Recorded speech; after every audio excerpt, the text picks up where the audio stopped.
Grace had been dating him for 3 years, and now her boyfriend had actually spread rumors that she was in a relationship with an old man, all to teach her a lesson. Do you have anything to say about the sugar relationship rumors? Grace remained silent, surrounded by reporters. Clutching the cake for their 3rd anniversary, she arrived at the exclusive private club in the suburbs. As soon as she pushed open a crack in the door, she heard voices inside. Marcus, how did those photos of Grace and grandfather end up on the trending topics?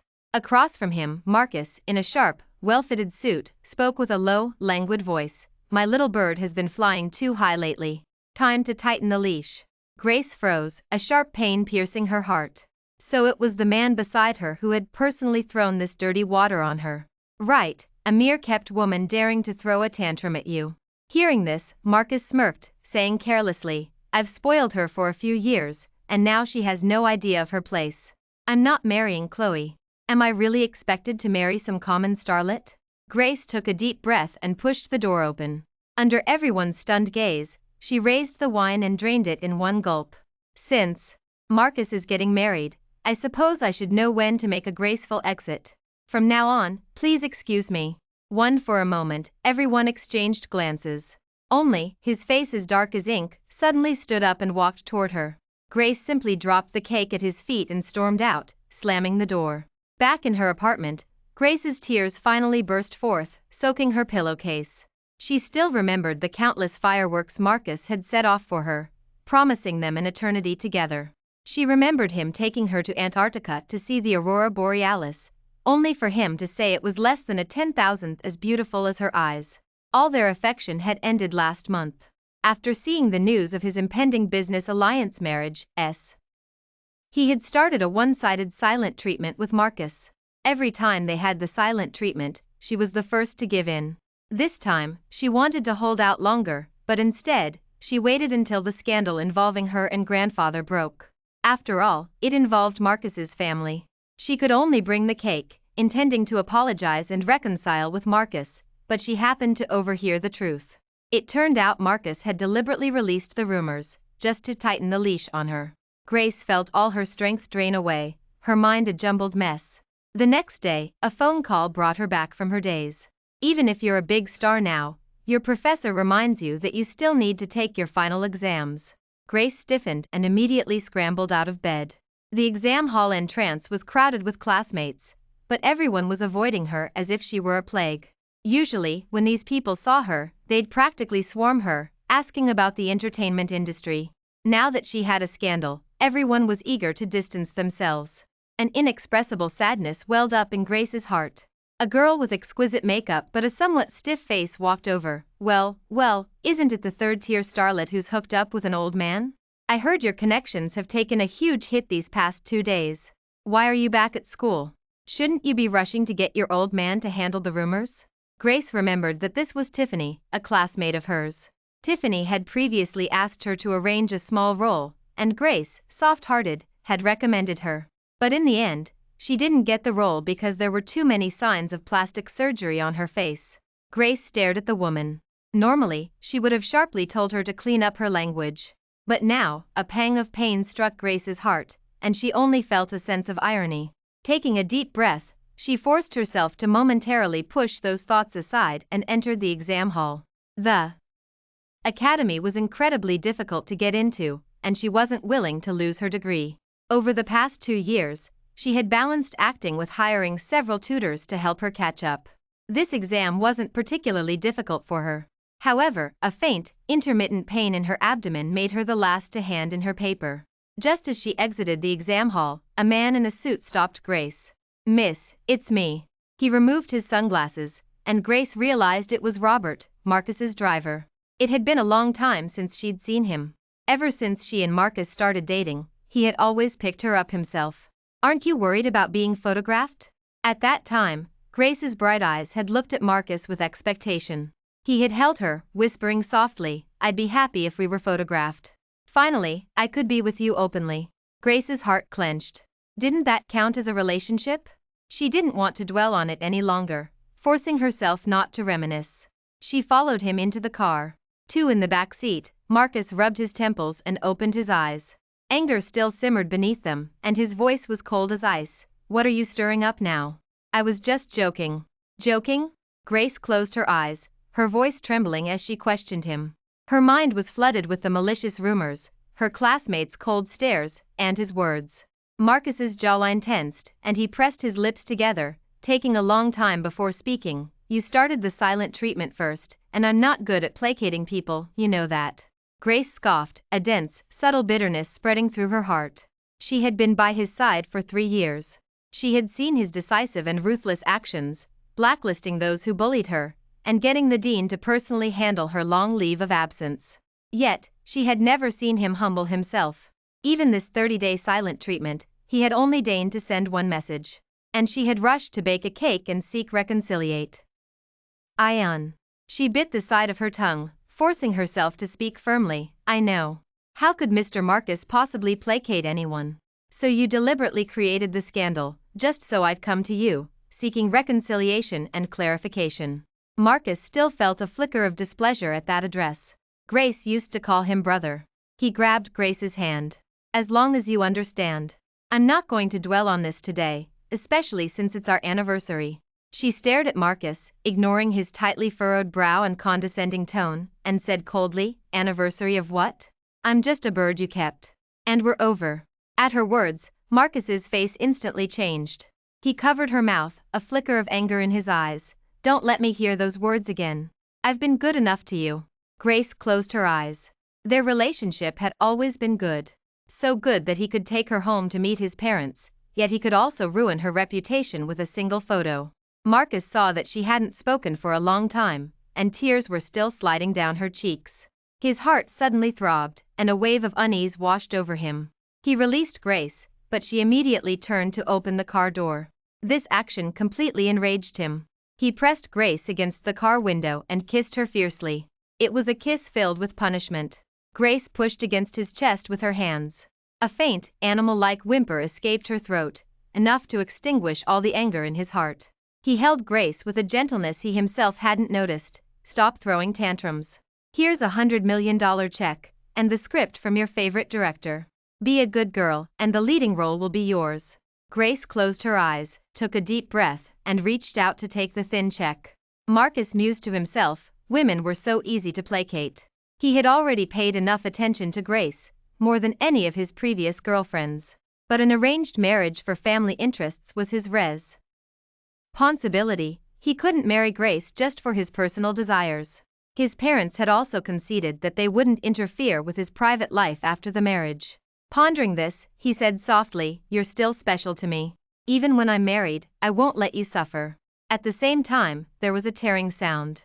Grace tore the check in half right in front of him and threw it in his face. She darted out of the car. Marcus's eyes blazed with fury, and he said coldly, Think carefully. I won't come looking for you again. Every step Grace took felt like walking on knives. But she still told herself that even if love was gone, her dignity at least had to remain. Back in the dorm room, her group of roommates exchanged shocked glances when they saw her. Grace walked straight to her bed, which was piled high with clutter that wasn't hers. She had rarely returned to school this semester, and even when she did, she hadn't been back to the dorm room. She had only come back this time to get her student ID. She hadn't expected her bed to become their trash can. There were even opened bags of chips and leftover spicy chips. Grace turned to face the people she had once treated with genuine care, and spoke in a low voice, Whosever things these are, take them. I'm still paying my dorm fees on time. The person closest to her casually picked up a bag. It was one Grace had bought for her before. But it was clear the other person didn't appreciate the gesture at all. Instead, she smirked, seemingly trying to ease the atmosphere, but actually scoffed, Oh, my, you're so rich now, why would you bother coming back to the dorm room? You probably have a few villas outside, don't you? Grace's heart trembled. Marcus had indeed bought her a villa on the coast. She had thought it was a gift, but hearing it from the other girl now, she suddenly realized something. Was it perhaps just an equivalent exchange? Her heart felt as if it had been clutched, both sour and painful. Enough. Girl, carrying a basin, took the half-eaten bag of spicy chips. Yeah, I heard your sugar daddy is the founder of the Vance, even though he's old enough to be my grandfather. After she said that, the entire dorm room erupted in laughter. Grace forced herself to stay calm and swept all the items off her bed. With a clatter, everyone scattered, screaming. After everything settled down, Grace took a deep breath. You'll all be entering the entertainment industry someday, won't you? Everyone's expression changed. Grace swept back her voluminous waves. No matter how much pain she felt inside, she still feigned strength on her face. Since you all know I have connections, don't cross me. At her words, everyone fell silent, exchanging glances. Sophie, who had been silent until now, timidly spoke up, feigning kindness but actually taking sides. They didn't mean to. They just saw those things online. We're all roommates, don't be angry. The next second, there was a knock at the door. It was Chloe, the wealthy heiress who had just transferred back to school from abroad. Grace frowned, because she noticed that Chloe's eyes resembled her own. And for some reason, Chloe had been targeting her ever since returning to the country. Sure enough, Chloe muttered a few words to the other girls. The group instantly shifted from cautious to mocking. Why is such a disgusting person living in our dorm room? We don't welcome you. With that, the group of girls came forward and threw all her belongings outside the dorm room. Grace looked at the mess strewn across the floor. The cosmetics she had left in the dorm room, used only once or twice, were now empty bottles shattered on the ground, not a drop left. She said nothing, feeling only immense sorrow. Taking a deep breath, she turned and left. Back in her apartment, she called her agent, Brenda, an older sister figure who had brought her into the industry, whose voice was still gentle. Don't worry, we'll handle the online news. Don't disclose anything about you and Mr. Marcus yet. This is our trump card. Grace pondered for a moment, then decided to tell her the truth. Brenda, Marcus, and I broke up. What? For the other end first retorted with a question, then fell silent for a long time. Finally, her voice through the phone became serious. When did you break up? Go apologize to Mr. Marcus right now. Grace frowned, a wave of discomfort rising within her, but she still suppressed her emotions. We've completely broken up. It's not a fight, and there's no chance of reconciliation. In an instant, Brenda's voice immediately rose by an octave. Are you out of your mind? Grace squeezed her eyes shut. The woman who had once been so gentle with her was now cursing at her. She was first shocked, then felt as if her heart had been pricked by a needle. Brenda's tone remained dismissive, filled with contempt. You should know that when we signed you, it was because we saw the potential in Mr. Marcus being behind you. Grace opened her eyes, clenching her fists, and explained, these past few years, I've earned every script through auditions myself. It's all thanks to my own talent. No one even knew Marcus was behind me, and haven't I still made a name for myself? The other end pondered for a long time, then scoffed, you don't get to decide that. I still need to discuss this with my superiors. The dinner with the famous director tomorrow morning, be there on time. Consider it me being lenient with you. Grace hung up only after agreeing. She had confidence in director. She had seen all his films, she was a huge fan. The script Marcus had given her was also from this director. Grace was determined to get a role in it through her own efforts. Whether it was a supporting role or the lead, she had to prove herself. The next day, as Grace turned off her alarm, her cell phone immediately displayed countless messages from reporters, along with various social media notifications. In an instant, Grace's mind felt completely blank. Someone had made a real name revelation, and it was one of her dorm mates. Because it was a classmate and a dorm mate, what she said was far more credible than information from unknown sources. She had been photographed getting into a luxury car, then getting out disheveled, with her lipstick smeared.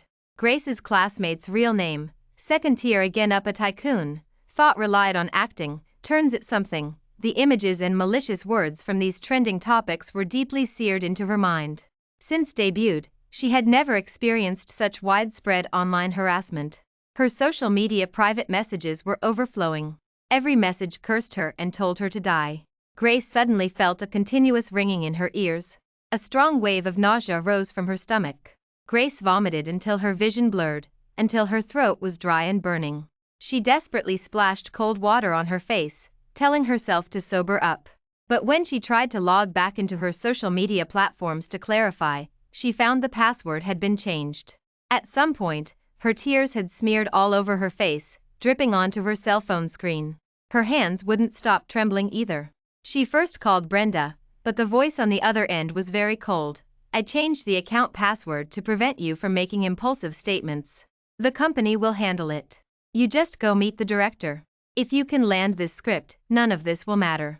5. The area downstairs from Grace's apartment was still swarming with reporters. She could only go to the rooftop, and then use a connecting walkway to reach the building across the street. Cautiously, and without incident, she arrived at the restaurant address. A closer look revealed that this was also part of the Vance family's properties. Pushing open the private room door, she found only one man inside. Grace stepped forward and greeted him. Director's demeanor was just as it appeared on screen, a key NDLY smile perpetually on his face. Your agent had to leave early for something. Let's get to know each other first. Grace first expressed her gratitude to Arthur. She thanked him for being willing to give her a chance at this time, then spoke eloquently about his masterpieces. He nodded frequently, and even thoughtfully poured her water. Grace drank it without suspicion, as if clutching her last straw of hope. However, it wasn't long before she felt something was wrong. A wave of heat surged from her abdomen, and her vision became somewhat blurry. She grabbed Arthur's hand, her voice hoarse. Director, I think I'm having an allergic reaction. The next second, Arthur firmly gripped her hand, and the polite smile vanished from his face. A strange flush appeared on the man's face, and the lust in his eyes could no longer be suppressed. It was then that Grace realized something was seriously wrong. She hadn't expected the director she had always admired to be a wolf in sheep's clothing. He had drugged her water. The man chuckled. Your agent told me you're open-minded and have served a few old men. With that, he lunged at Grace. She was weak all over and was violently pulled into his embrace. A burning sensation flared in her stomach again, and her vision swam with what looked like countless moths. She bit the side of her tongue with all her might. The pain brought her a measure of clarity. She fiercely grabbed the wine glass and smashed it against the man's head. With a thud, the man collapsed, and Grace struggled to crawl to the door. In that instant, she made eye contact with Marcus and his group. He frowned deeply. Grace weakly propped herself against the doorframe. Just as she was about to speak, someone next to Marcus sneered. After leaving Marcus, she resorted to such trash? Arthur rushed up from behind her and grabbed Grace in a hug. Seeing and his group, he flashed a fawning smile. Mr. Marcus, what brings you here? Just out for some fun? Grace tried to push Arthur away, but she had no strength left. Instead, she seemed to be playfully clinging, and the flush on her face made her appear somewhat alluring.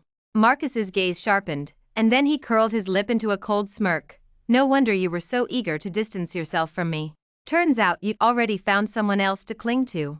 Grace desperately shook her head, forcing 3 words from her throat. Help me.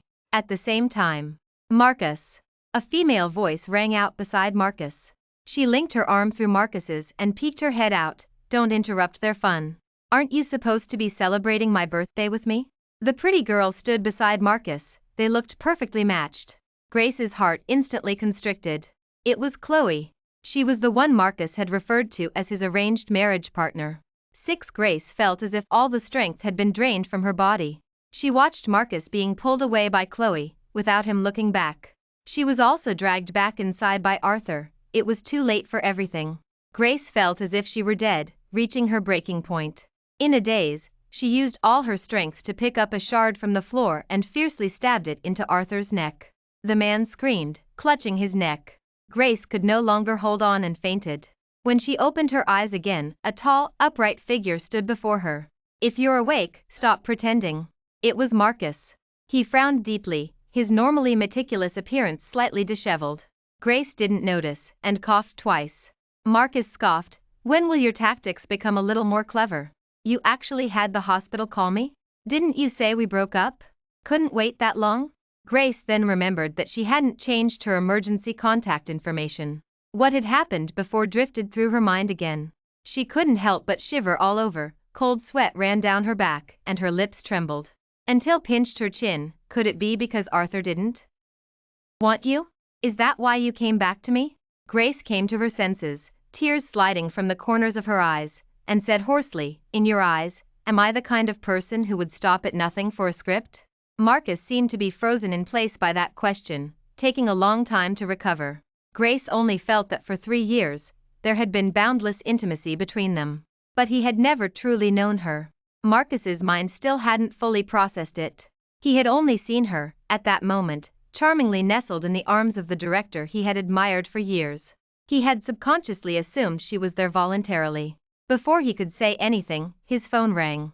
Marcus answered, a gentle expression surfacing on his face. You can decide on the wedding dress, and someone will deliver the wedding ring to you. These words were like a sharp blade, piercing Grace's heart. Wedding dress and wedding ring, such beautiful words. Marcus had never promised her these things. She should have known that long ago. She closed her eyes, her throat feeling as if something was lodged in it, unable to utter another word. He hung up after something was said on the other end. Before leaving, he frowned as he looked at Grace, who was asleep. He subconsciously arranged for his assistant to investigate what had actually happened the day before yesterday. Grace was in a daze, feeling as though she had fallen into a nightmare. Suddenly, a sharp female voice woke her. It was Chloe, her face filled with malice. Grace struggled to get up, and the woman directly grabbed her hand. You didn't think we were just having a business alliance marriage, did you? Grace's eyes were a bit hazy. The woman smiled and continued, haven't you noticed? Everyone has been with all these years has borne some resemblance to me.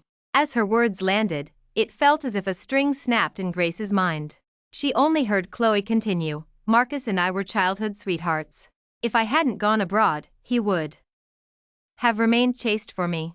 The woman lifted Grace's chin, sneering. And the thing that resembles me most about you is your eyes. In an instant, Grace felt as if her heart was tightly clenched by a large hand, and her face instantly turned pale. 7. The woman walked away gracefully, while Grace stood rigid, tears dripping onto the bedsheet. It was as if all her strength had been drained, and the blood in her veins had frozen. All her memories of Marcus became incredibly clear at that moment. The man wouldn't even allow her to close her eyes in bed, telling her, darling, eye contact is humanity's most profound embrace. Aunt's triumphant taunts still echoed in her ears, he and I were childhood sweethearts. The thing that resembles me most about you is your eyes. These words reverberated in her ears. Grace's pupils constricted, and she could no longer suppress it, breaking into sobs. After a long while, the curtain was suddenly pulled open. I thought that voice sounded familiar. Isn't that the third-rate starlet? A group of people started taking photos of her. Grace instinctively grabbed the bedsheet to cover herself. But the group pulled her bedsheet directly to the floor, and someone even started a live stream. Look, isn't this the celebrity who was on the trending topics? Oh my God, didn't some woman just come to see her and call her a homewrecker? Not only is she a kept woman, but she's also a homewrecker, how disgusting. The group started throwing trash from the medical waste bin at her. Grace cried out no, but the group didn't let up. Outnumbered, Grace was quickly overwhelmed by the group, her clothes almost torn off. All her dignity vanished in that moment.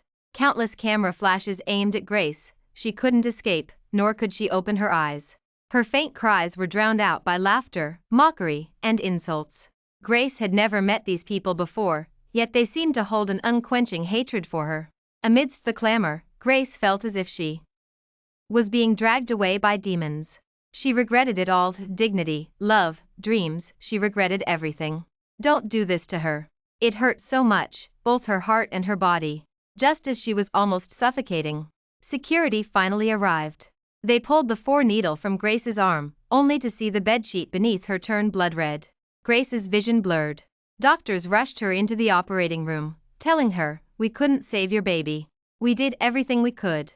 Grace regained a shred of clarity and her eyes widened. Recalling the strange sensations in her abdomen these past few days, she suddenly understood everything. A pain like 10,000 arrows piercing her heart swept over her. Grace couldn't utter another word. When she opened her eyes again, it was her agent, filled with towering rage. You actually injured the famous director. And you got stripped naked and made it onto the trending topics. Get ready for contract termination. If you can't come up with $500 million in damages, get ready to go to prison. With a roar, a thunderbolt exploded in her mind. Grace felt at that moment that she had been abandoned by the entire world. Her agent slammed the door and left. But footsteps sounded near her again, and fear instantly surged. She abruptly lifted her head. She thought it was that group of people again, and fearfully hugged herself. But it was just a handsome young man in a hoodie, his eyes red-rimmed. Sister, I'm your fan. I'll always support you. Grace was in a daze, but he handed her a folder. This is a contract my brother drafted. If you're willing, you can join our company.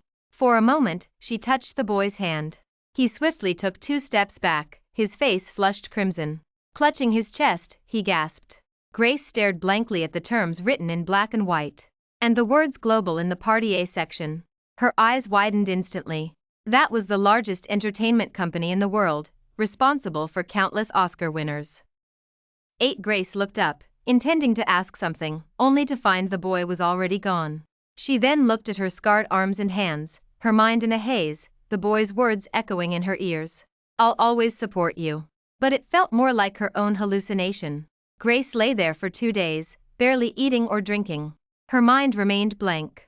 Sometimes, when she was lucid, she found herself by the window, other times, in front of the mirror. Her reflection looked utterly wretched. The doctor frowned and said, perhaps it's postpartum depression after the miscarriage. But knew it wasn't just because of the baby. These past few days, she had been masochistically poring over the vile content on her cell phone. Reaction images. All the breach of contract bills sent by the company amounted to an astronomical sum. Chloe's words, Marcus's resolute back. The weather was beautiful that day when an email popped up on her cell phone. She had been expelled from school. Her entire class had collectively reported her for cheating on the exam. Grace's mind went completely blank and her vision blurred. Her mother had passed away during the summer of her freshman year, holding her hand and saying, your mother wasted her entire life by the coast, with nothing to be proud of. Only you got into a school everyone envies. You are your mother's pride. That last thread connecting Grace had snapped, and she discharged herself from the hospital. She met Marcus downstairs from her apartment building. His eyes bloodshot, he walked toward her, grabbing her hand. After a long silence, he spoke, where have you been these past 2 days? I've thought it over. I can give you another chance. Let's start over. Grace merely faltered for a moment, then continued walking forward. He frowned and repeated the question. Grace looked at him but answered evasively, I wish I had never met you. At her words, Marcus froze instantly, his pupils trembling violently. He looked at Grace, whose face was as pale and whose eyes were hollow. He felt as if his heart had been torn open. It was a sensation he had never experienced before. Grace pushed his hand away. Marcus reacted, hugging her tightly, and said in a low, husky voice, take back what you said. Don't look at me like that. Marcus opened his mouth, wanting to say those words, but then felt it was too undignified. Grace closed her eyes, feeling as if there was no one behind her. Was it another hallucination? It was as if she had missed a step and was about to fall into a bottomless abyss. Grace's voice was hoarse, as if she were talking to thin air. Gone was her former pride and determination. Your life will never lack chances to start over, but mine is gone.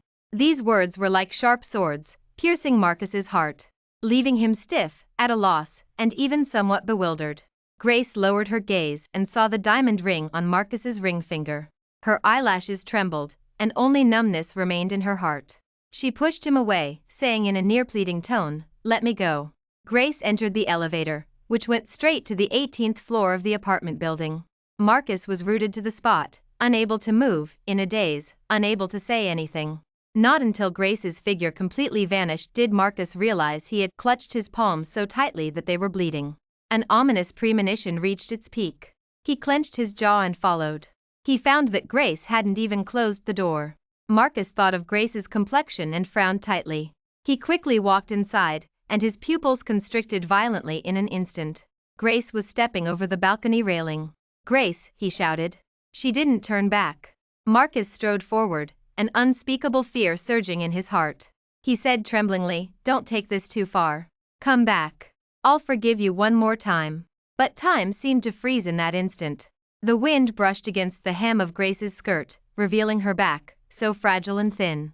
She closed her eyes, a faint, bleak smile fixed on her lips, and then her entire body tilted forward. No. Marcus seemed to realize something. Marcus's hoarse, desperate cry echoed across the entire sky, and countless startled birds flew away. The second his voice faded, a loud thud echoed from below, as a heavy object hit the ground. Thud. Time froze at that moment, and even the air seemed to stop flowing. Only the gasps of passers-by remained. Oh my God, someone jumped from here. Holy cow, don't look, call an ambulance quickly. Wait, isn't that the actress who was on the trending topics? Screams and shouts reached Marcus's ears. He closed his eyes, his knees trembling as he stumbled back from the railing and slid to the floor of the balcony. His heart hammered uncontrollably in his chest. Yet, he felt as if a needle had pierced his brain. All he could see was the scene of Grace jumping before his eyes. A sweet taste filled his throat, and Marcus spat out a mouthful of blood, then collapsed rigidly. When he opened his eyes again, he was met with pure white. Marcus breathed a sigh of relief. It was all just a dream, after all. He picked up his cell phone with trembling hands, intending to call Grace. He didn't know what to say, only that he wanted to confirm her existence. However, when he called, there was no answer. A piece of social news popped up: famous Grace after from building, police investigation. A single tear plinked onto Marcus's cell phone screen. The door was pushed open, and a group of doctors and nurses walked in unison, bowing to him. "Mr. Marcus, you're awake? How are you feeling?" Marcus clutched his chest. The dean immediately wiped a bead of cold sweat, administer a sedative to Mr. Marcus. Marcus violently shook them off, then pulled the 4-needle from his arm, getting out of bed with trembling legs. No one dared to look him directly in the eye, this president who had once been so arrogant and aloof. Now, however, he was rushing out, his face flushed crimson. He stopped a nurse. "Where is she? Where's Grace?" The nurse, seeing his frantic appearance, was perplexed and trembled. Finally, Marcus's assistant, David, ran over. "Mr. Marcus, Mrs. remains are with the police. You might need to give a brief statement." Marcus slid down the wall, sitting on the floor, his hands tightly gripping his hair, the word "remains" echoing in his mind. That scene resurfaced before his eyes. He squeezed his eyes shut, his head pressed against the wall. His assistant jumped, then quickly knelt beside him. "Mr. Marcus, Mrs. apartment has security cameras, and it's all recorded. It was suicide. Don't worry, this will absolutely not affect the group's stock." David had been by Marcus's side for 3 years. He knew best that although the man had eyes that seemed to hold deep affection, he looked at everyone with a hint of nonchalance. His mind, however, was sharper and more ruthless than anyone knew, otherwise, how could he have solidified his position as group CEO? Moreover, the other party was already preparing for an arranged marriage for family interests. Grace, whom he had once kept by his side, at most had caused Marcus a slight shadow of unease. But unexpectedly, Marcus roared at him, "Get out!" The other assistants and bodyguards who rushed and saw Marcus pinning the assistant to the ground, punching him repeatedly. A trusted aide ran over and pulled Marcus away, speaking a few words that brought him back to his senses. "Mr. Marcus, the matter you asked me to investigate a few days ago has yielded results." Marcus stopped his actions and raised his head. Marcus returned to his car, on the way to the funeral home. His trusted aide laid the discovered truth before him. "We went to see the director and used some methods to make him confess everything." In the video, the director clutched his head, saying with a face full of resentment, "Their entertainment company told me they were sending me a B. Audi, a fan even, and told me to enjoy myself, which is why I went. They even gave me the drug." "Drug?" Marcus was stunned, repeating the question. The assistant immediately explained, it was an aphrodisiac. As the video ended, Marcus stood rooted to the spot. He understood everything. Grace wasn't faking illness or seeking pity. Marcus closed his eyes, and Grace's slender back once again appeared in his mind, his heart tightening. Why? He had only considered Grace a long-term companion. Why did his heart ache so much at this moment? Marcus forced himself to calm down. "I'll make them pay." Marcus's voice was sharp, like breaking ice. The assistant in the passenger seat nodded repeatedly. However, this was not the end. Marcus knew the entertainment company had learned of his separation from Grace, which was why they had done this to torment her. The man clenched his fists. It wasn't until he got out of the car, in front of the funeral home. Marcus stopped, hesitant for a moment to face Grace's body. Walking to the entrance, he heard a group of people discussing, "The new arrival today is that female star, isn't she? It's truly pitiful, when you think about it. Didn't you watch the live stream? She's a homewrecker." Those words froze Marcus in place, unable to move. He tremblingly took out his cell phone, personally logged onto his social media account, and watched distorted comments flood his screen. This kind of person should have died long ago, always hogging the trending topics. Maybe it's a fake death. Someone earning over 2 million a day probably fled abroad already. The group is truly pathetic, getting involved with someone like that. Line after line of unbearable words entered Marcus's eyes, making him unable to bear it any longer. He had merely arranged for a photo to be released, hoping Grace would turn to him for help. He hadn't expected there would also be revelations from college classmates and live stream recordings. Marcus trembled. Afra.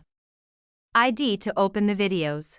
He turned and returned to the car, his mind still filled with those malicious words. Grace's previous photos had been photoshopped into various indecent images. There were also some nude photos, clearly doctored, but people below were still asking for access. Marcus almost crushed his cell phone. After a long time, he spoke to his assistant. Within 3 days, I want to see no related comments online. I want all these people to pay the price. 11 For the entire week that followed, the internet exploded. The group's official account directly clarified the rumors. Not only that, but they also sued the entertainment company, accusing them of orchestrating everything. Suddenly, online public opinion reversed, and the entertainment company's stock plummeted. The CEO was furious, yelling at Grace's agent, "Didn't you say she had completely broken up with Mr. Marcus? Why did it turn out like this?" The woman lowered her head, unable to say anything. Finally, he used countless connections and eventually met Marcus. Marcus merely sneered and placed 99 bottles of strong liquor in front of him. After the CEO and the agent drank it all, they felt their bodies burning, instantly sensing that something was wrong. However, Marcus ignored their pleas and left directly. The next day, news of entertainment company CEO and Grace's agent in restaurant swept through the entire entertainment industry. It wasn't social news, but gossip news, and the two's cause of death became a joke. Marcus didn't care, he had more to do. He used his most adept business tactics, withdrawing investment from all scripts Arthur was involved in and blacklisting him across the entire network. Suddenly, this big-name director became a pariah, universally condemned. Someone exposed all the major scandals about this director bullying female stars. These matters, commonplace to insiders, became bombshells when exposed to the public eye. The director eventually died tragically at home due to scandal and debt. Netizens also realized that someone was clearing Grace's name. Finally, a netizen named Grace's number fan pieced everything together. The truth came out. Grace hadn't relied on capital but had been harmed and killed by it. But ultimately, it was online harassment. Everyone fell silent, but some still shouted, earning so much money, and she couldn't handle that little bit of pressure. "Give me $1 million, and I don't care if people curse me to my face." Ultimately, her stress resistance was too weak. Even if she wasn't a kept woman, wasn't she subjected to the casting couch? She won an award for her very first movie. Marcus didn't know these things. He only knew that he had finally dealt with those who had harmed Grace. But his actions quickly drew the attention of industry insiders. Chloe was the first to seek out Marcus. She threw her bag directly onto the sofa in Marcus's office. Striding toward him in high heels, she muttered, "Marcus, why are you doing all this? Clearing's name, restoring her reputation, and getting revenge on those people. Did you fall in love with her?" That one sentence made Marcus pause, his hand rubbing his temples, his pupils trembling slightly. He didn't answer Chloe's question. The woman didn't give up, pouting as she sat on the sofa. "Marcus, don't forget, we've already ordered our wedding dress. Are you really going to make both our families lose face for a dead person?" The words "dead person" made Marcus instantly rise from his seat, stepping sharply forward. He tightly clenched his fists. The image of Grace's suicide had been haunting his mind for days. He stood by the window, thinking of the messages his assistant had sent him over the past 2 days. Chloe wasn't entirely innocent in Grace's matter. Marcus walked towards Chloe. The woman, still unaware, continued to throw a tantrum. "If you keep acting like this, I won't marry you." Just as she spoke, Marcus reached her, and to her astonied gaze, he grabbed her chin. "What did you say to Grace?" Chloe blinked, then turned her face away. "I just told her she was my stand-in. Didn't you notice? Her eyes are very much like mine."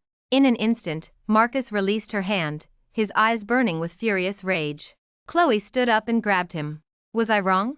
Marcus violently flung her hand away. The woman fell to the ground, and Marcus looked down at her. "I will tell your parents that our arranged marriage for family interests is off." 12 After dealing with Chloe, Marcus received a call from his parents. They were furious on the other end, questioning why he was being so reckless. However, Marcus couldn't explain why. He simply hung up the phone, the anger and pain in his heart still difficult to subside.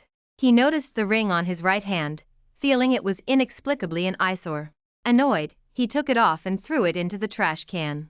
At some point, thunder rumbled outside, and a heavy rain began to fall. Raindrops hit the glass window, and Marcus oddly felt water on his face too. He had already ordered the blacklisting of Grace's college classmates who spread rumors. But he learned that Grace had been expelled from school due to a joint report signed by all her classmates.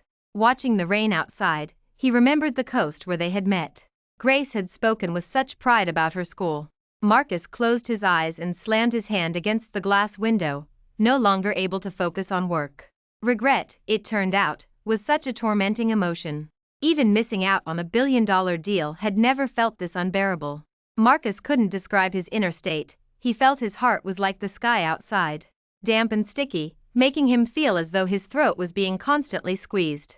Another week passed, and everything settled. The official cause of Grace's death was released, many accounts were blocked, and her body was about to be interred. Marcus went to the funeral home in a daze. He didn't bring any assistance. Marcus smoked dozens of cigarettes in the car before entering the facility. He took a deep breath and walked to the entrance, hearing faint sobbing from inside. Marcus furrowed his brow, pushed the door open forcefully, and saw a group of men in black surrounding a small boy in a hoodie. The boy turned, still sobbing, behaving strangely. Marcus took a step forward. "Who are you? Her fans?" The moment his words fell, the boy suddenly charged forward, slamming into him hard. Marcus staggered 2 steps, but the boy's voice carried endless sorrow and anger. "It was you. You killed my sister. I hate you. I'll make your family go bankrupt. I'll ruin your reputation." With that, the boy charged directly at Marcus. He was eventually restrained by the black-clad bodyguards accompanying the boy. Marcus rubbed his temples, immediately recognizing the boy as one of Grace's fans, but he still said coldly, "I don't care who you are, but you will pay for your insolence today." Someone resembling a butler or assistant stepped forward. "Mr. Marcus, what my young master did today was wrong. This is my family's business card. If you experience any discomfort, you can contact us for compensation." Marcus didn't take it. Looking at the words on the business card, he frowned again. The other party was the child of the Alexander family, owners of the world's largest entertainment company. Marcus said no more. Other companies were one thing, but this company was not simple. The capital behind them was truly formidable. He turned and walked towards Grace's cooling casket. He saw Grace's movie and magazine posters scattered all around. He pushed the magazines aside, took a deep breath, and placed his hand on the cooling casket. The boy's voice continuously echoed behind him, like ice picks stabbing Marcus's spine. "Others may not know, but I know very well. You were the one who first pursued sister, but then you heartlessly abandoned her. You're the killer who caused sister's death. When I went to see my sister, she was already depressed, but you never showed up." No one had ever spoken such words to Marcus. Hearing them now, Marcus suddenly realized this was the truth. He was indeed one of the culprits. The boy's voice sounded again. "It was you. You also killed sister's child." In an instant, Marcus's eyes widened, and he turned back in disbelief. 13 The word child struck Marcus's mind like a thunderbolt, and he repeated in disbelief, "What?" However, the boy refused to say more, turning and leaving, the group departing in a rush. Marcus, however, couldn't bring himself to look at Grace again. In that fleeting glance, he had only seen Grace's peaceful sleeping face, as if nothing had ever happened. Marcus could barely stand at this moment. A long, long time passed, until the surrounding cold seemed to condense into ice. His knees buckled, and he dropped heavily to the ground, his heart feeling as if it had been torn to shreds. How could it hurt so much? He remembered when he and Grace first got together. She had been pregnant once. That was the first time Marcus had thought of bringing her home. He didn't know why, but this girl was completely different from others who had appeared in his life. She had never asked him for resources. Nor had she become arrogant from his favor, constantly dreaming of marrying into a wealthy family. She had only timidly asked if she could stay. He had secretly speculated that she was indeed like those others, wanting to use this to climb the social ladder, but in the end, she terminated her pregnancy. It wasn't because of him, but because she had landed a new role. The script for that play was excellent, and missing it would truly be a pity. Marcus couldn't describe how he felt at that time. He just vaguely felt uncomfortable that she valued her career more than their child, and he even unhappily lashed out at Grace. Now, recalling the word child, Marcus felt a sharp pain in his heart. Clank. Hing his hands, he immediately went to the hospital Grace had stayed at. After receiving confirmation from the doctor, he felt his vision go black. When he opened his eyes again, Marcus was lying in a hospital room, his parents surrounding him. Enough.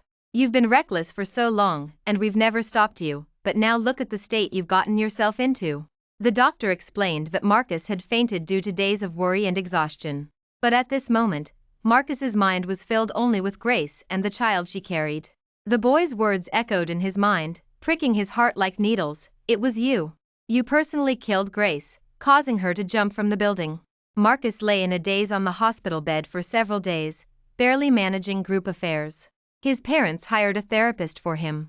The therapist sat in front of Marcus, his face kind, and asked him several questions. Mr. Marcus, do you dream at night? Marcus closed his eyes. I always dream of her jumping in front of me. I'm not afraid of someone dying in front of me, but that scene makes me wake up in terror every night. The therapist nodded, reassuring him, that's normal. No one can accept losing a loved one in front of them. The words loved one stung Marcus, and he frowned, struggling. No, I don't love her. I just thought of her as my kept woman. The therapist had done extensive research before coming and, after a moment of silence, asked, so, when Grace said the words break up to you, what did you think? Marcus's eyes snapped open, his gaze bloodshot. There was no breakup between us. She was mine, and only mine. If I didn't end it, how dared she? The doctor shook his head and sighed. The session ended due to Marcus's emotional instability. After the doctor left, Marcus got up on his own, avoided everyone, and drove to Grace's apartment. 14 Marcus had dealt with those people, but his heart still found no peace. From that day on, he moved into Grace's former apartment. And his parents were helpless against him.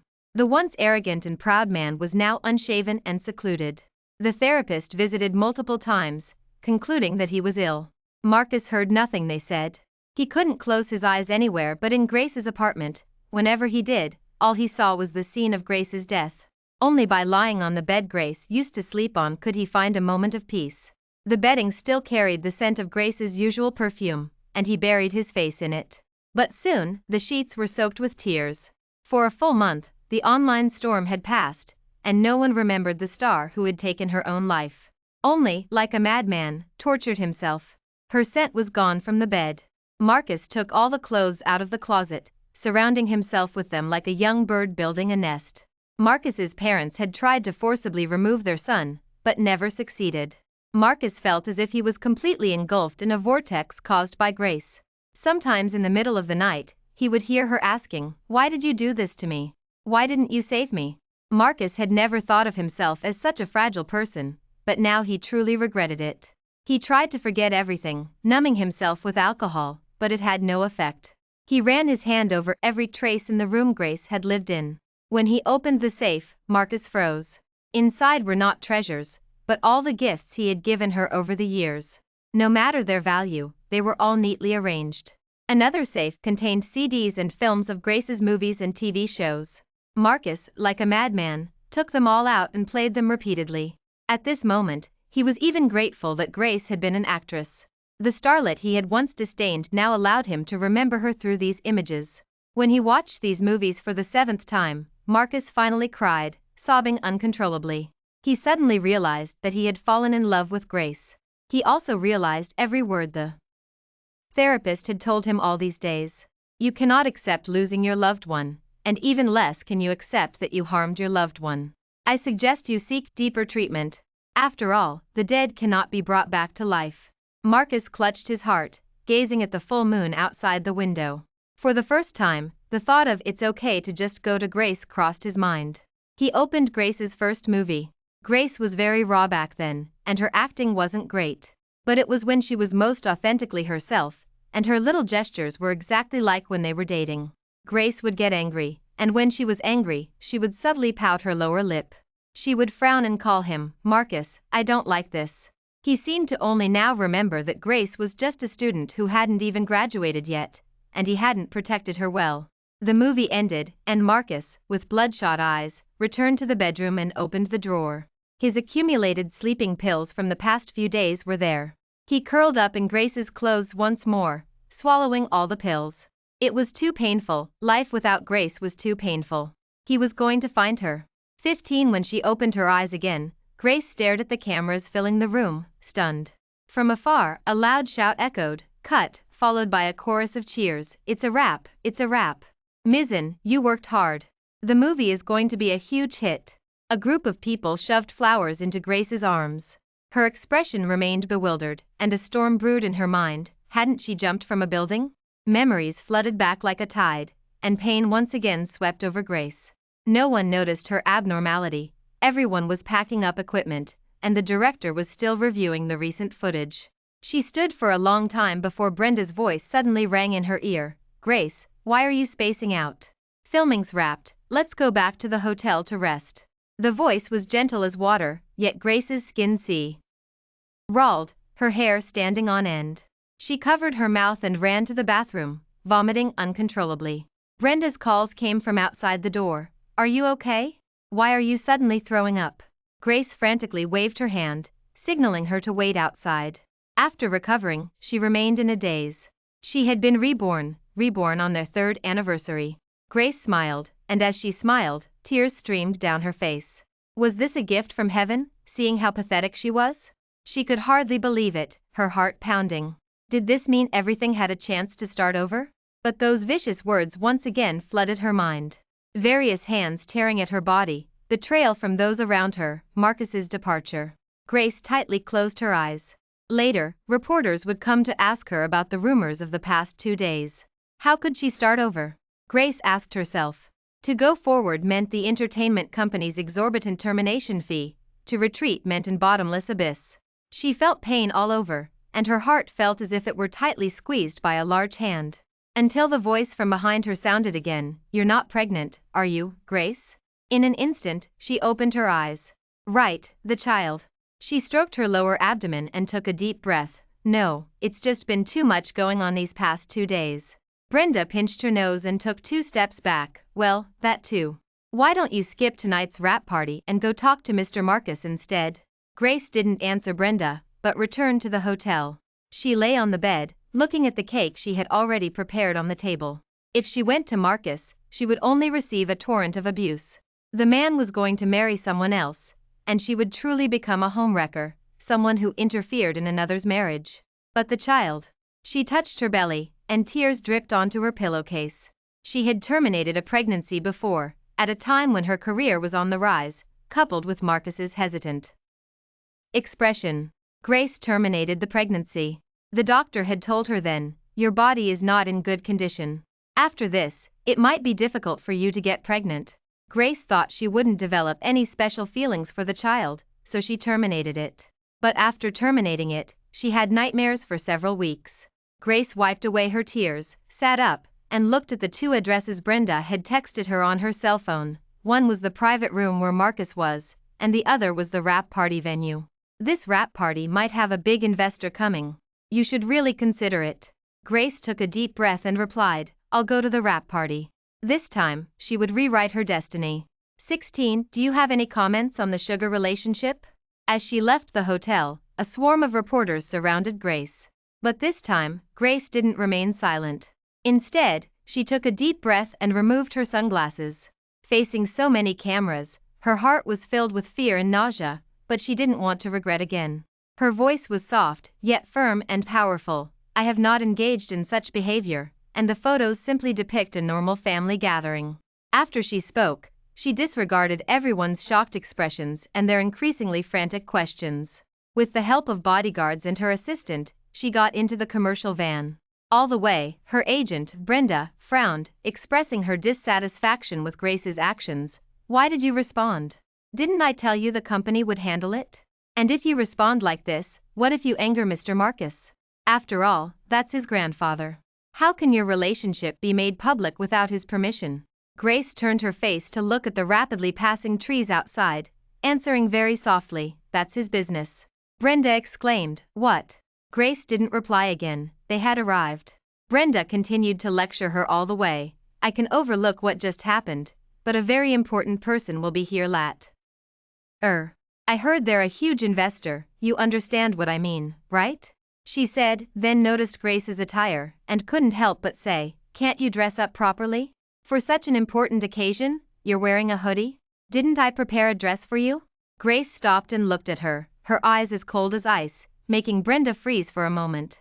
"This is just a party, what I wear is my freedom." Brenda was about to say something else when Grace already pushed open the banquet hall door, a polite smile on her face. She clearly saw the person in the main seat but frowned. A boy wearing a hoodie and a mask, which covered almost his entire face. The director beside him looked normal. Before she could think much, a group of people had already ushered her to the right of the main seat. The director on the left began to greet her. It wasn't until she heard the director's introduction that the person beside them was Ethan, the second son of Global, that Grace looked up. She felt like she had heard that name somewhere before. And when they heard this name, everyone at the table also changed their expressions. No one had ever seen the second son of Global, especially with such a large mask. Brenda's face changed repeatedly. Finally, the boy spoke, saying to Grace, "Sister, I'm your fan." With that sentence, the atmosphere became livelier. Grace also greeted him appropriately. However, throughout the party, this self-proclaimed fan barely looked at her. Grace felt something was off. After several rounds of drinks, Grace hadn't touched a drop of alcohol. Taking advantage of the commotion, she left the banquet hall. She washed her face with cold water in the bathroom, looking at her reflection in the mirror, feeling disoriented. How could she escape her current management company? How could she protect her child and escape from Marcus safely? Drunk and tipsy, her mind was a mess. Yet she was filled with fear, terrified of repeating the past. Taking a deep breath, she walked out of the bathroom. She saw the second son of Global leaning against the doorframe, holding a tissue out to her. "Sister, are you drunk?" Grace took the tissue. Although she felt somewhat offended, she still voiced her confusion. The next second, the boy reached up and removed his mask. 17 Tourette's syndrome, those words popped into Grace's mind. The boy's mouth twitched uncontrollably. Grace held his hand, but the boy pulled away, took 2 steps back, turned his face, and his voice trembled. "Sister, I get like this when I'm excited. I know. I've learned about this condition before." "What's your name?" Grace asked softly. "Ethan," the boy replied. "Ethan," deep breaths, Grace guided him. Ethan listened to her, gradually relaxed, and returned to normal. Grace instantly understood why he had become her fan. The first movie she starred in was on a very unique subject. It was about people with Tourette's syndrome, who lived resiliently, ignoring the stares of others, bold and optimistic. This condition currently has no cure, as a neurological disorder. It causes patients to twitch unconsciously in their face or a part of their body when stressed, and also to make strange noises. After calmed down, his eyes were red, sad because he felt embarrassed. Grace gently comforted him. "It's okay, it's nothing to be ashamed of. It's just a condition." Ethan nodded, then anxiously asked, "Sister, are you upset? Your eyes are very red." Grace sighed, but before she could speak, Ethan started talking on his own. "Don't worry, I can find someone to take down those rumors online." The boy paused slightly, and Grace felt a warmth in her heart. Then she heard Ethan's voice become firm. "If you're willing, I can help you with the termination fee to leave this useless company." Grace's eyes widened, unable to believe what he said. However, a scene suddenly flashed in her mind. Why did he seem familiar? In her previous life, in the hospital room, it wasn't a hallucination. Someone had genuinely been willing to rescue her from dire straits at that time. Even when she had become a pariah, universally condemned, he was still willing to help her.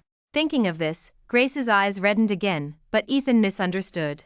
He said anxiously, "I'm sorry, was I too forward? You don't have to worry, even if you don't agree, I won't do anything to you." Grace shook her head, sobbing softly, "I'll consider it." Now it was Ethan's turn to be stunned. He gestured wildly, and the next second, he started twitching again. Grace quickly took his hand and breathed deeply with him. "Don't be nervous, it's okay." After the party dispersed, the director was also dead drunk and was led away by his companions. Brenda's expression remained cold, and Grace paid no mind to it. Until she was about to get in her car, Brenda suddenly stopped her. "I have to pick up another artist elsewhere. You take a taxi back yourself." With that, she drove off, leaving a cloud of exhaust. Grace was disoriented, not yet realizing what had happened. The next second, a stretched Cayenne pulled up in front of her. Ethan leaned out the car window, Sister, haven't you left yet? How about I give you a ride back? Grace smiled and stepped into his car. Sitting face to face, Ethan's face was still red, occasionally blinking rapidly and making soft noises. Grace thought for a moment, then initiated a conversation to help him relax. Which of my movies do you like the most? Ethan immediately turned his head and unhesitatingly answered with the movie related to his condition. Then he became particularly excited, talking voluminously. I've watched every one of your works, whether it's movies or TV shows. Even magazines and commercials, I watch them carefully. As he said this, he became even more excited. At my house, I even have a museum specifically for your things. 18 Grace's eyes widened in shock. Even her own home only had a dedicated cabinet to store awards. A museum? Ethan smiled from across her. Yes, sister. It's not too late now, I can take you to see it. Ethan got excited, regaining the liveliness typical of his age at this moment, and pestered the butler to take them home. The butler saw no resistance or discomfort on Grace's face but still intended to ask out of politeness. The next second, Grace's cell phone rang. Grace's pupils trembled slightly as she saw the name Marcus. She thought she was prepared for anything, but at this moment, her heart still ached and her breathing became rapid. Grace forced herself to answer the call. The voice on the other end was suppressed with anger. Where are you? Weren't you supposed to come find me? Grace was disoriented for a moment, then quickly replied softly, I forgot. The rap party isn't over yet. You should go back first, you don't need to wait for me. After speaking, Grace hung up first. She was afraid that if she waited any longer, she would expose herself. Even her voice was trembling with fear. The atmosphere in the car had been tense since she answered the call. Ethan was no longer lively, now staring at Grace's cell phone with indignation. After a long while, the vehicle stopped at a traffic light. Sister, is that Marcus? His temper is so bad. Why are you with him? As spoke, his face began to twitch again, breathing excitedly. Grace gently said, aren't you taking me to your family's museum? Let's go. Ethan immediately became happy again, gesturing wildly. Even the butler sighed in relief. Grace looked at her cell phone, certain Marcus wouldn't call again. The silent treatment this time had started with her giving in first, proposing they celebrate their 3rd anniversary. He had haughtily agreed. He was always the one on a pedestal. Grace didn't want to answer anyone's calls anymore.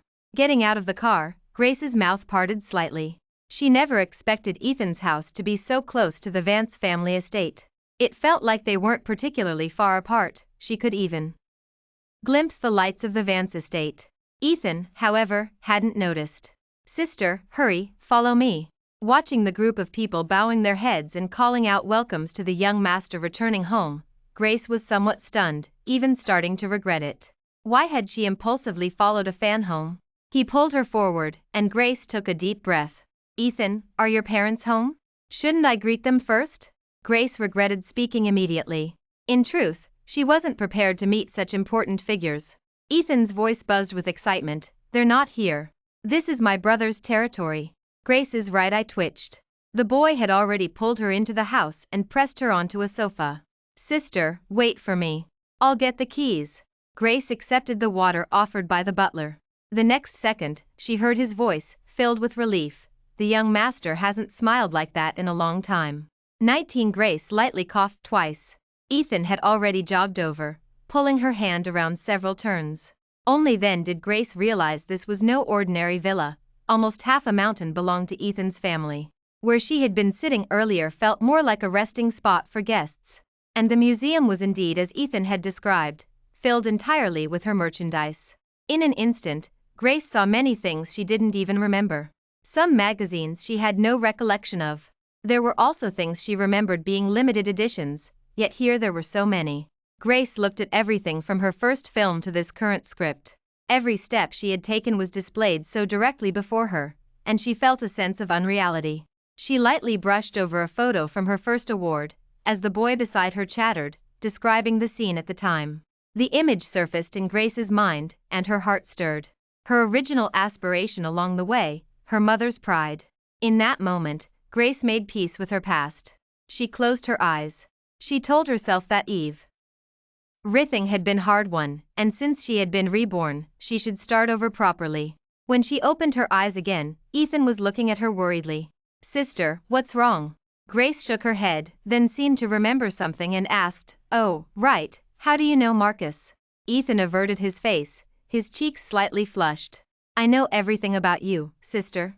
Grace looked at the boy, who was slightly taller than her but clearly still very young, and let out a soft laugh.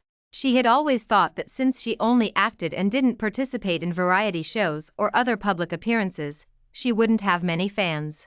She never expected to find such a passionate one here. Was this heaven telling her another reason to keep going? As she pondered, Ethan pulled her to a large screen. Sister, your movies and TV shows play on a loop here. Grace stared at the screen, her eyes finally welling up. She spoke very softly, what you said before, about helping me leave my current company, does that still stand? Ethan stared at Grace, deadly serious, even more excited than she was. Of course. The boy clasped her hand tightly. You know, my family's company can give you the best. As long as you say yes. Anything you want, I can get it for you. In an instant, the boy's eyes lost their youthfulness, replaced by a determined solemnity and seriousness. Grace looked at him, dazed. Her heart trembled slightly. From here, let her escape the nightmare of her previous life. She didn't want to, experience those things again. This was the best path. All her hesitation and confusion vanished at that moment. Grace nodded gently, hearing the resolve in her own voice. Okay, please help me. Immediately, the boy's eyes widened, and the joy in them almost overflowed. Just as he was about to embrace Grace, a deep male voice came from behind him. Ethan, don't be disrespectful. 20 Grace jumped, turning to look. A tall man in a camel-colored lounge suit leaned against an exhibition stand, black hair falling across his forehead. Brother. Ethan's voice rang out beside Grace, tinged with annoyance. Who let you in? Grace realized with a start that this was Ethan's brother. She softly said hello. The man straightened and walked towards them. Grace caught a whiff of fresh coffee scent on him. You're disturbing my work. The man stopped in front of Grace, with a hint of apology. Mizzen, I'm Ethan's brother, Alexander. He's a bit hyper. I hope he didn't scare you. Grace shook her head. Alexander seemed to exude an innate air of authority. She unconsciously took a step back. She stumbled, almost falling into Ethan's arms, but reached out a hand first, gently steadying her. A moment of utter chaos ensued. Ethan yelled, demanding Alexander leave, but just smiled, saying that he would draft the contract for Grace and Global. Both and Grace fell silent. Finally, Ethan was sent away by Alexander, who claimed it was bedtime. It ended with Alexander giving Grace a ride back. It's fine, I can get back on my own, Grace said. She lowered her head to take out her cell phone and call a ride, but saw 3 missed calls, all from Marcus. Her heart skipped a beat. Alexander had already opened the car door. On the way, Grace gave him her address. Then, silence fell between them, broken only by soothing music. Grace stared at the missed calls on her cell phone and Marcus's angry messages. Your agent said the party ended early. You were the one who invited me, Grace. Have you had enough of this? Grace felt as if she had fallen into the abyss of her previous life again. Fear resurfaced from the corners of her mind, beginning to devour her. Lost in thought, a low male voice suddenly pulled her back. Mizzen, did you hear me? What? Grace abruptly lifted her head. The light was green, the car was stopped. Alexander turned, frowning, and repeated what he had said. Ethan said you agreed to sign. Grace looked at the hint of concern in the man's eyes and spoke softly, Mr. G, but my company's breach of contract fee is not low. You don't need to worry about those things.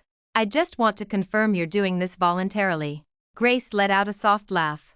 I am doing it voluntarily. To be precise, I'm very eager. For any actor, this is like a stroke of luck.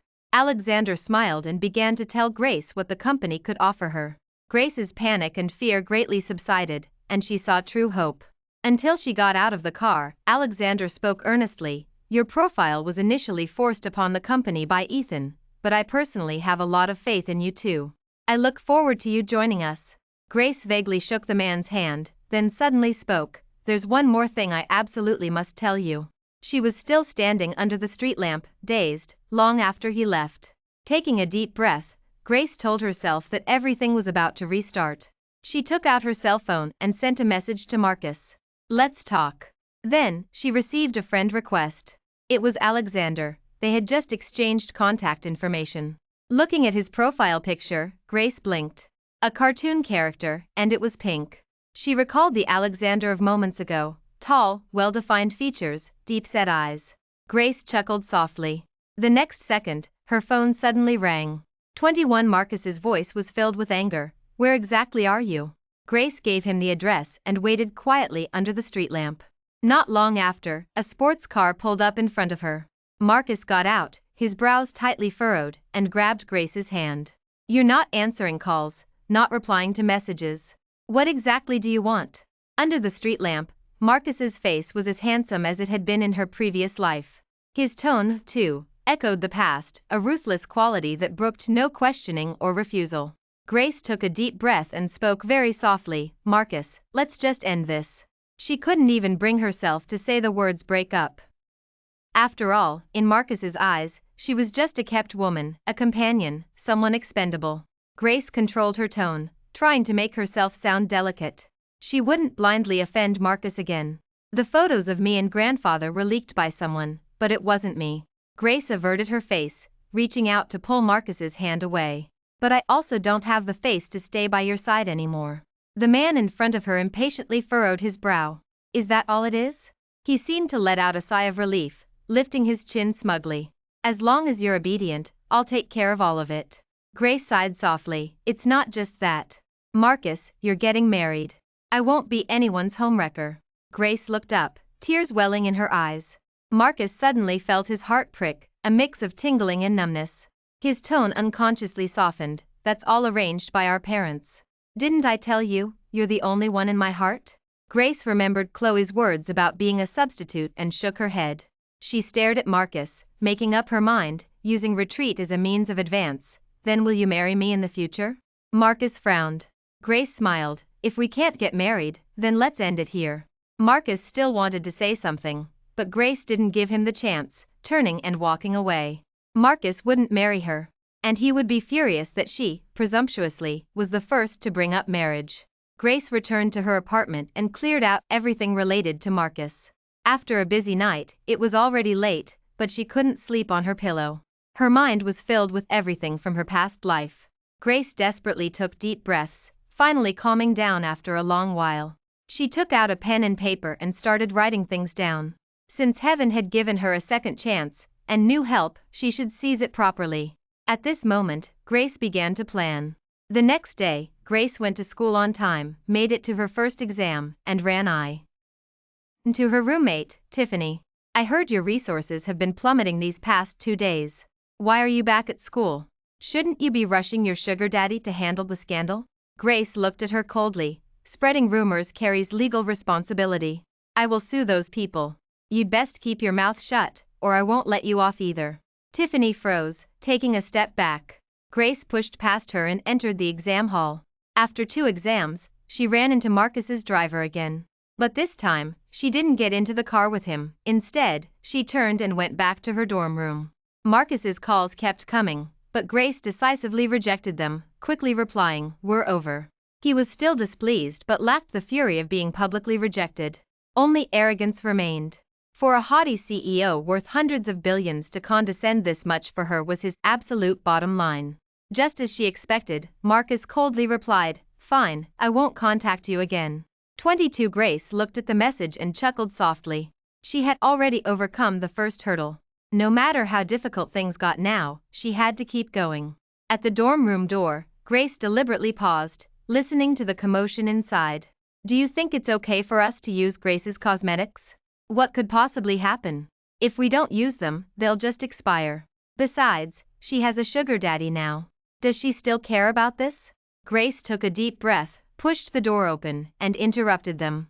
The moment they saw her, they panicked. Why are you back? Grace didn't answer. She walked straight to her bed and swept everything on it off. In an instant, the group scattered like frightened birds, shouting, "What are you doing? Are you crazy? Our stuff was on there." Grace leaned against the doorframe, sweeping her hair back, and sneered, "This is my bed. What's your stuff got to do with me? I recorded everything you just said. Just a reminder, 1 bottle of my toner costs over 10,000. Bye. Tomorrow, whoever used how much, transfer the money to me. Otherwise, we'll see each other in court." After saying this, she ignored their pleas, picked up her student ID, and left. Perhaps because things were resolved so quickly, she actually ran into Tiffany, who hadn't yet had time to stir up trouble, at the corner. And it wasn't just Tiffany, she also heard another familiar female voice. Peeking around the wall, she saw it was Chloe.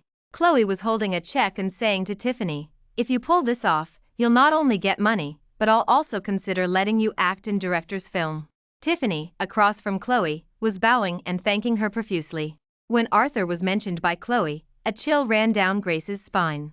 She also understood something. Chloe had been targeting her for a long time. This time, she would absolutely not let herself sink into the mire again. Grace proactively returned to her company. On the way, she received a message from her agent, still telling her to meet the director tomorrow. Grace's hand trembled as she replied with an okay. When she arrived at the boss's office, she heard a conversation inside. "I've already found out that Mr. Marcus has broken up with her. The director mentioned before that he wants long-term cooperation, and favors will be necessary." The company's CEO pondered for a moment, then said, "Then send Grace over. She likes that director anyway, so she probably won't make a fuss." Grace closed her eyes, continuing to record their conspiracy.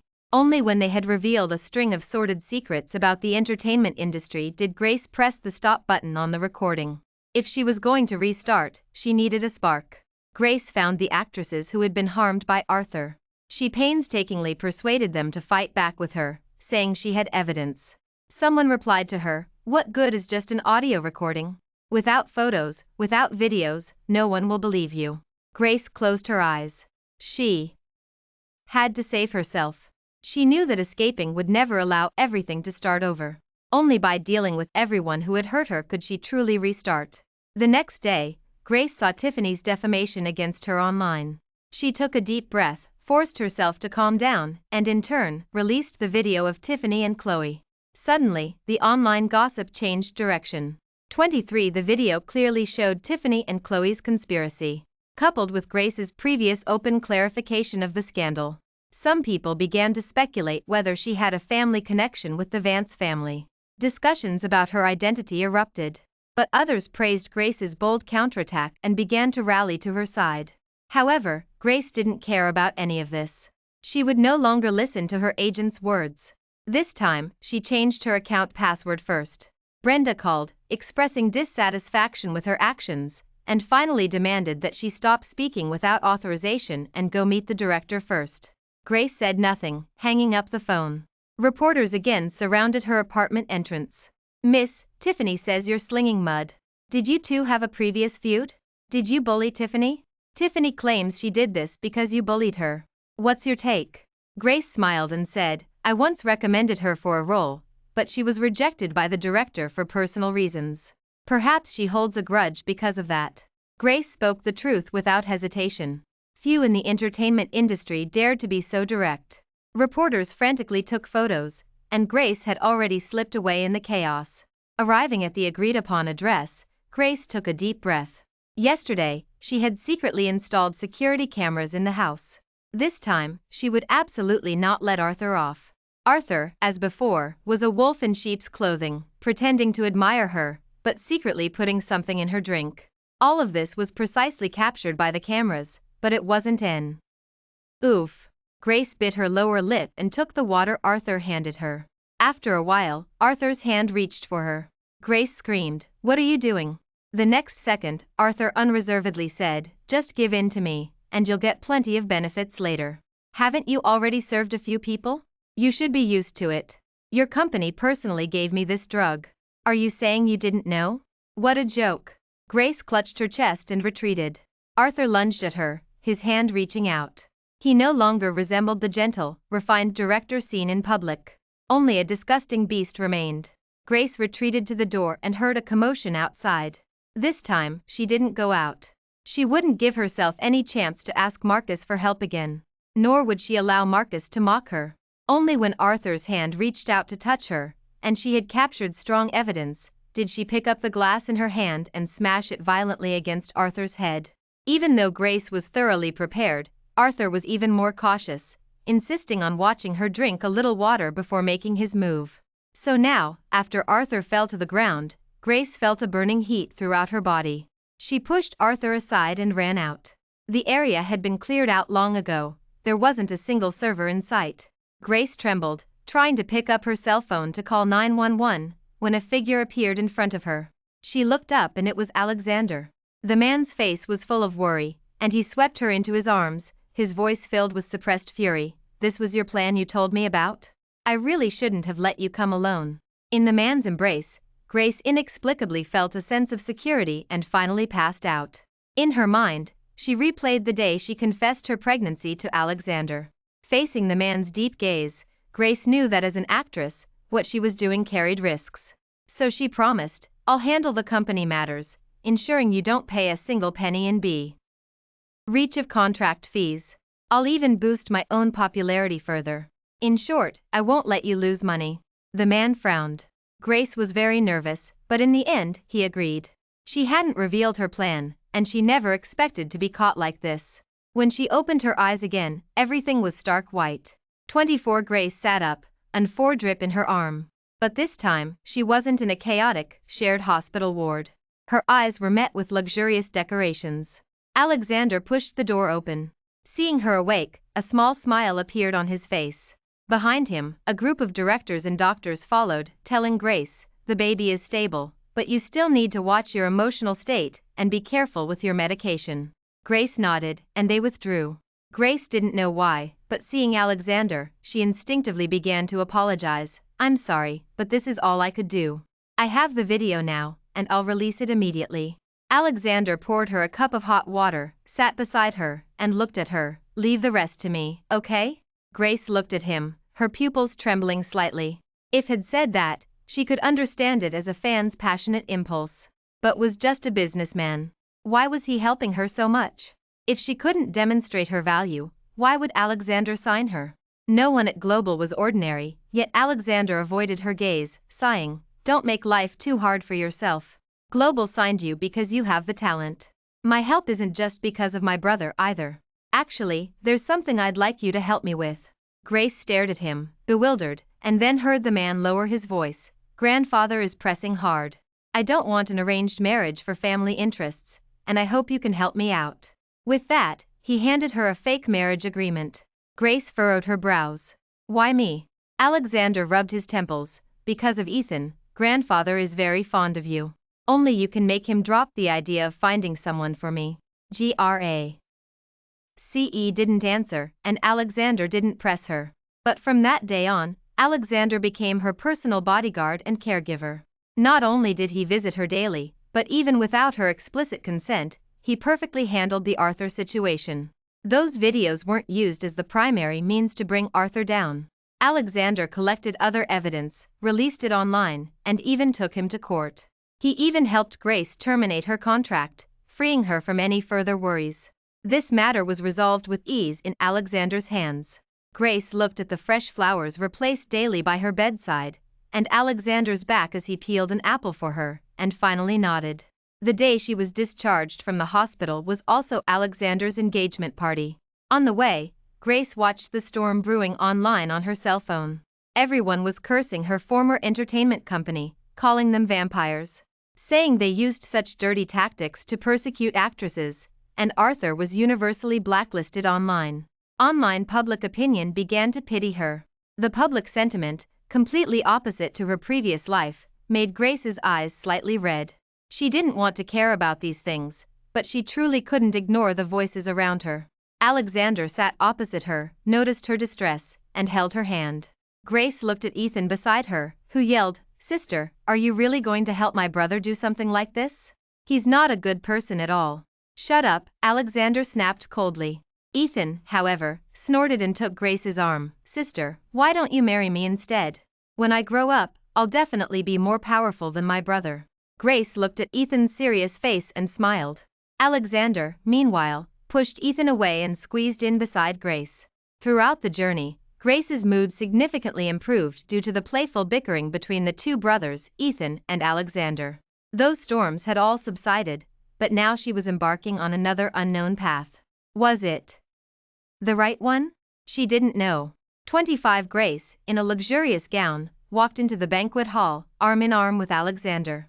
A group of people looked at her with envious glances, their whispers reaching her ears. Oh my God, I envy her so much. A second-rate actress actually gets to marry into a prominent family like the G's. Sigh, I heard the G family handled her previous scandal. You don't know this? I also heard she had something going on with the Vance family. Was it grandfather? What? It was Marcus. Oh my God, I really wish I could be reborn as her in my next life. Grace took a deep breath. Alexander gently patted her hand, casting her a comforting look. Grace didn't know that shortly after they passed that group, the gossips were already escorted out by security. Grandfather truly adored her, holding her hand and showering her with compliments. On the stage, Alexander publicly announced Grace as his fiancée. When the man placed the engagement diamond ring on her finger, Grace's heart genuinely stirred slightly. She thought to herself, so getting engaged into a prominent family wasn't that difficult. She didn't have to desperately claw her way up, didn't have to prove how strong she was. She sighed softly and stepped off the stage. But she kept feeling a sinister gaze fixed on her. Grace hadn't paid much attention at first, but shortly after she came out of the restroom, she was suddenly pulled into a corner by a figure. She was violently pushed against the wall, and the man's cold breath washed over her. His lips and teeth ravenously bit at her neck. Grace realized it was Marcus and cried out, "What are you doing?" The next second, her mouth was blocked by the man, and she couldn't break free. Grace bit Marcus's tongue, and only then did the man step back. "You left me just to hook up with Alexander? You certainly have good taste." Grace ignored the raging fury in the man's eyes and simply said faintly, "He can give me marriage. You can't give me anything." Gee. Marcus clenched his fists. "You think he'll be sincere with you? He's just looking for a thrill. I don't believe he'll actually marry you." Grace didn't engage him, merely wiping her mouth with an expression of disgust. This action completely enraged Marcus. He grabbed Grace's hand. Just as he was about to lean in again, a large hand came between them. The next second, Marcus was violently pushed away. It was Alexander. He, too, was furious. "Mr. Marcus, I believe I didn't invite you?" Marcus smoothed his suit and stared coldly at Alexander. "Mr. G, you might not know, but Grace is my girlfriend, isn't she?" Grace grabbed Alexander's hand and shook her head. Seeing this, Marcus tried to step forward, but Alexander moved first to stand in front of Grace, saying to the man, "I don't care about Grace's past, but now she is my fiancée. Please keep your distance." Marcus was pulled away by several bodyguards who had rushed over from a distance. Grace let out a sigh of relief, leaning against the wall. Alexander apologized to her. "I'm sorry, I didn't do a good enough job." Grace shook her head, softly saying she was tired. Alexander wanted to keep her at the G family estate, but she insisted on returning to her apartment. Downstairs at the apartment building, Alexander lightly hugged Grace.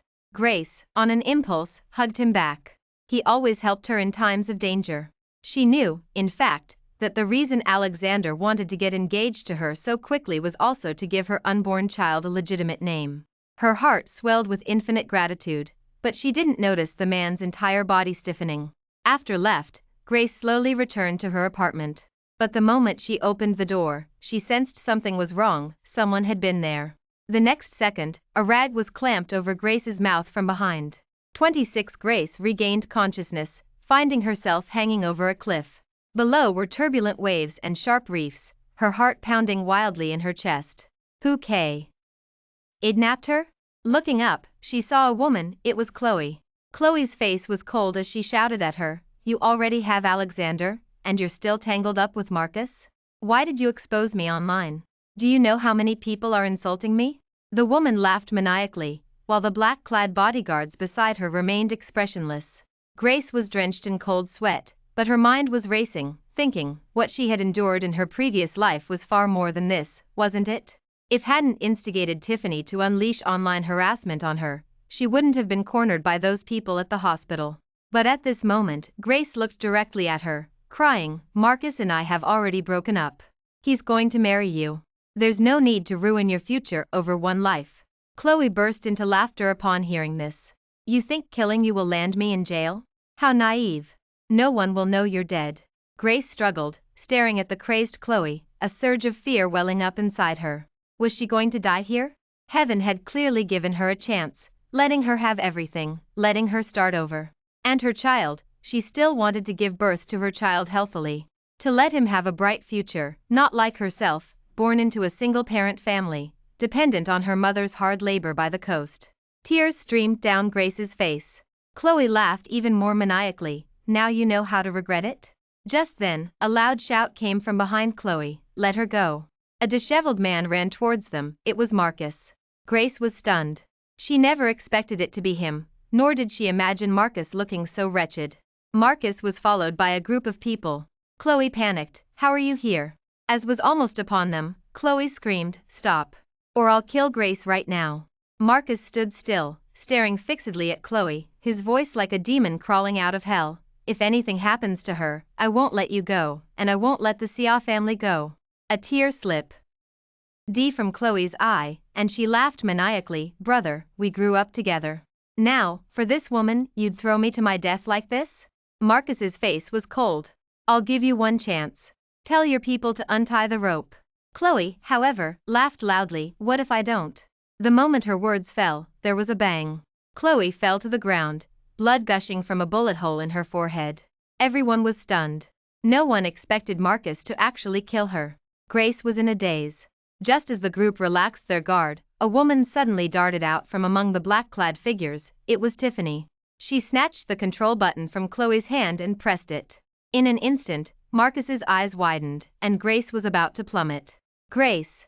Marcus screamed. Grace was in a daze until a pair of large hands embraced her tightly, followed by the rush of seawater filling her nasal passages and chest. And a bang of impact. Only one last scene remained in her mind, Marcus. The man had held her, falling into the sea with her, even taking the brunt of the impact for her.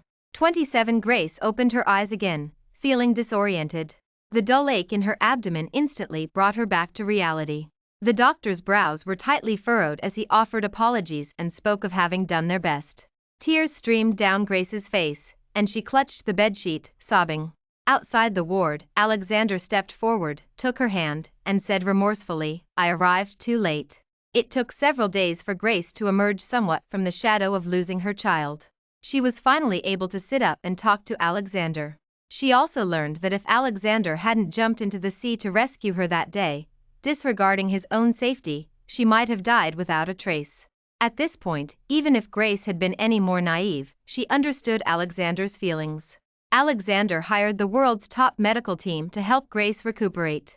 She had no major injuries, not even a fracture. Even the doctor RS called it a miracle. Grace knew it was because Marcus had desperately protected her before they fell. These past few days, in her dreams, that scene still replayed in Grace's mind. She couldn't understand why. Meanwhile, the man on the other hospital bed finally opened his eyes in a daze. He heard his parents crying nearby. Marcus was bewildered. Could he still be alive after taking so many sleeping pills? The next second, the doctor next to him said, Mr. Marcus, you hit the reefs. You have fractures in your arm and skull. You need to rest well these next few days. What? A deep sense of confusion washed over Marcus. He had taken sleeping pills, so how had his arm ended up broken? For several days, Marcus couldn't figure things out, until his parents said tearfully, We've settled the matter with the Chloe family. You really shouldn't have killed Chloe. Marcus's eyes widened, but his parents remained oblivious, continuing, Besides, Grace is just a starlet, why go to such lengths for her? Now she's married into the Alexander family, and she has no connection to us anymore. Let her go. In an instant, Marcus asked incredulously, Grace? Grace. She's not dead? His parents sighed, with you protecting her so desperately, she only choked on a few mouthfuls of water. How could she have died? But now the Alexander family is protecting her, and you won't be able to see her. Hearing these words, only one thing remained in Marcus's mind, Grace was alive. It was only after a few more days that he understood he had been reborn. He had people gather information about what had happened during those days, but it only made him cry harder. Grace had an arranged marriage for family interests with the Alexander family. He couldn't understand how any of this had happened. 3 months later, Grace was discharged from the hospital. She had also moved past the shadow of her miscarriage. During these months, Ethan and Alexander took attentive care of her, and even Alexander's parents often visited. There was only one thing Grace didn't dare to ask about, Marcus. She was afraid of hearing he had died, and also afraid he hadn't. But on the day she returned home, she ran into Marcus. The man still had bandages on his head, and his eyes were bloodshot as he stared at her for a long time, slowly moving towards Grace. Grace froze, unable to move. It wasn't until he pulled her into his arms, and she felt a wetness on her neck and heard his hoarse voice say, "I've missed you so much." Grace closed her eyes, her heart giving a sudden tremor. 28 The next second, Grace pushed Marcus away. Marcus no longer had his former arrogance and haughtiness. Instead, he held Grace by the shoulders, saying almost pleadingly, "I love you." Hearing the words "I love you," Grace froze in place, staring at Marcus in disbelief. Marcus hadn't realized yet. He only knew that as long as they were both alive, since fate had given him a second chance, he had to seize it. Tears streamed from his eyes, which held extreme pain, and he eagerly poured out, "After all this, I understand now. I love you. Let's get married, okay? Didn't you say that if we got married, we could be together forever?" Grace frowned, staring at Marcus for a long time before pushing him away and turning her face. "I never said that." Marcus shook his head. "If you want to act, I can build a team for you. Whatever you want to do, it's fine."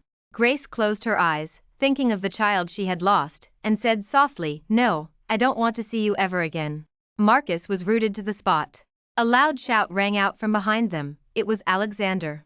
Alexander took Grace's hand. Marcus's eyes were bloodshot with rage, but Grace didn't resist at all. This made it even harder for Marcus to accept. His voice trembled. "Grace, what does this mean?" Alexander spoke coldly. "This is my fiancé. Mr. Marcus, you've challenged my boundaries time and again. If it weren't for the fact that you saved her, I wouldn't go easy on you." Marcus gritted his teeth. "Who do you think you are?" With that, his fist swung towards Alexander, but Alexander easily dodged it. He tried to strike again, but Grace stood in front of Alexander, shouting, "Enough, Marcus. All I feel for you is hatred." Marcus froze, his pupils dilated in shock. Alexander had already escorted Grace away. Once they were in the car, Alexander finally spoke, "It's really unsafe here. Why don't you stay at my place for now?" Grace looked at Marcus, who was still slumped on the ground, nodded slightly, and closed her eyes. A few months later, Grace starred in a low-budget film that became incredibly popular online. Soon after, news of Grace and Alexander's marriage spread online. Later, at the awards ceremony, Grace spoke softly, "I want to thank many people, but most of all, I want to thank my husband." A thunderous applause erupted from the audience. After the awards ceremony, Grace linked arms with Alexander. The two walked together towards home. On the shaded path, tree shadows danced. Grace suddenly thought of something, tilting her head to ask, "Is your profile picture me?" Alexander chuckled. He had known Grace for a long time, even longer than his younger brother. It was at the coast, where Grace and her mother were collecting seafood, and she saved him when he was nearly drowning. When he found Grace again, she had become a star and was with Marcus. He buried that feeling deep in his heart, like a seed slowly sprouting. Finally, destiny had given him a chance. Alexander put his arm around Grace, his voice gentle, "You are my beloved." Grace smiled at his words. A gentle breeze blew. She thought, if this were a film she had starred in, then the ending should be a happy one. Thank you for watching today's story.